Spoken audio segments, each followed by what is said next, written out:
নমস্কাৰ। আজি বহু দিনাৰ অন্তত আজি অলপ মনটো ভাল লাগিছে। মোৰ লগতে আমাৰ অঞ্চলৰ কৃষকসকলৰো মনটো ভাল লাগিছে। কাৰণ কিয় অসমৰ 99% কৃষকে বৰষুণৰ ওপৰত নিৰ্ভৰশীল কৰি কৃষি কৰ্ম কৰে।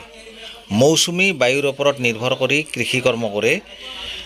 যোৱা ডিচেম্বৰৰ পৰা মাৰ্চ মাহলৈকে কোনো ধৰণৰ বৰষুণ আমাৰ অঞ্চলত পৰা নাই, যাৰ ফলত কি হৈছে, এই আমাৰ অঞ্চলৰ কৃষকসকলে যে হাইব্ৰিড বড়ো ধান ৰোপণ কৰিছিল, এই হাইব্ৰিড বড়ো ধানত পানী দি অৰ্থাৎ জলসিঞ্চন কৰি ভাগৰি গৈছিলে।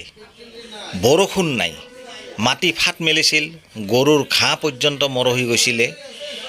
কেৱল শুকান বতৰ। আজি অলপ মোৰ লগতে আমাৰ কৃষকসকলৰ অন্তৰত অলপ হাঁহি আহিছে, যিহেতু বতৰটো দেখিলেই গম পায় যে মুষলধাৰ বৰষুণ পৰিব, আৰু সঁচাকৈ মুষলধাৰ বৰষুণ পৰিছেও।